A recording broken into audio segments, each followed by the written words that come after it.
Start.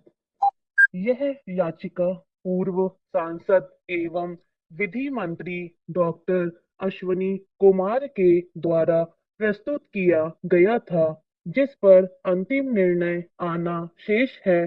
किंतु एक अंतरिम आवेदन पत्र देकर याची ने मांग किया था कि जिस प्रकार इस न्यायालय ने मॉब लीचिंग के मामले में 17 जुलाई 2018 को विधि के अभाव में दिशा निर्देश जारी किया था, उसी प्रकार अभिरक्षा में यातना मृत्यु के मामले में भी दिशा निर्देश जारी करें। मूल याचिका संविधान के अनुच्छेद 32 के अंतर्गत प्रस्तुत किया गया था। याचिका में यातना और अन्य क्रूर, अमानवीय या अपमानजनक व्यवहार या दंड पर संयुक्त राष्ट्र कन्वेंशन 1984, जिस पर भारत ने 14 अक्टूबर 1977 को हस्ताक्षर किया है, के अनुरूप विधि निर्माण की अपेक्षा करते हुए न्यायालय से दिशा निर्देश जारी करने की मांग किया गया था। 27 नवंबर 2017 को याचिका को अटॉर्नी जनरल के इस आश्वासन पर निस्तारित किया गया था कि विधि आयोग इस पर विचार कर रहा है।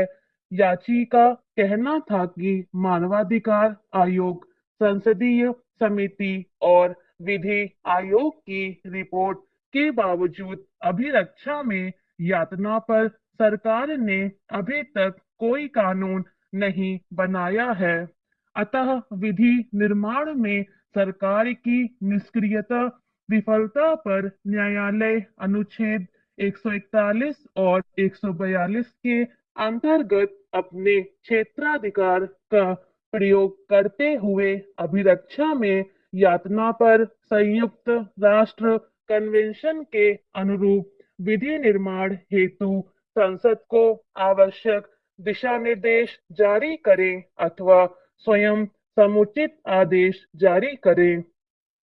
दूसरी तरफ सरकार की ओर से तर्क दिया गया था कि प्रश्नगत विषय संविधान के समवर्ती सूची के अंतर्गत आता है, इसलिए राज्यों से उनका समर्थन मांगा जा रहा है और दिनांक 27 फरवरी 2018 से लेकर 20 दिसंबर 2018 तक कुल 3 बार रिमाइंडर के बाद राज्यों के सुझाव प्राप्त हो चुके हैं।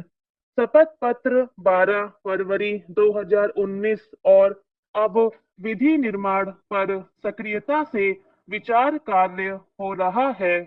दोनों पक्षों को सुनने के बाद पूर्व पीठ को यह विनिश्चित करना था कि क्या इस न्यायालय को संयुक्त राष्ट्र कन्वेंशन पर आधारित होते हुए अभिरक्षात्मक यातना पर एक स्थायी और विस्तृत विधान निर्मित करने के लिए संसद को निर्देश जारी करना चाहिए और क्या न्यायालय ऐसा कर सकती है।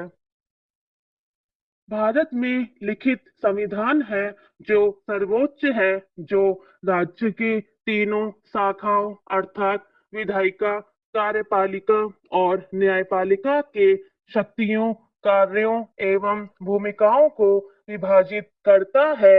ये विभाजन तीनों के लिए एक सीमाएं हैं और तीनों की शक्तियों, कार्यों एवं कृत्यों को चेक करने तथा अतिक्रमण नहीं करने के लिए संविधान द्वारा ही सीमाएं निर्धारित है।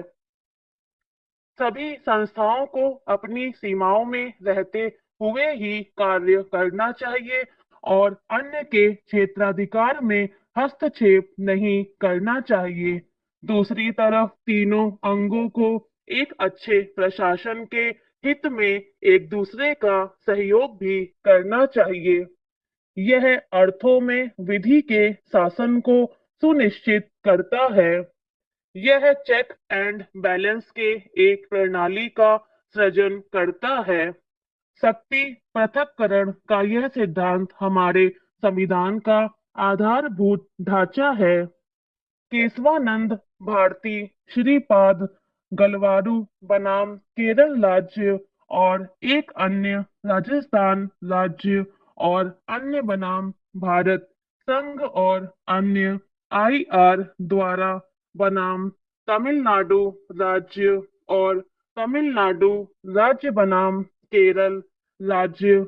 इसलिए तीनों अंगों को अपनी संवैधानिक सीमाओं के भीतर इस प्रकार कार्य करना चाहिए कि एक दूसरे के कृत्यों क्षेत्राधिकारों का संवैधानिक अतिक्रमण न हो और संवैधानिक लक्ष्यों एवं उद्देश्यों की प्राप्ति के लिए तीनों अंग मिलकर कार्य करें। विश्वास बनाम भारत संघ और अन्य। स्टॉप।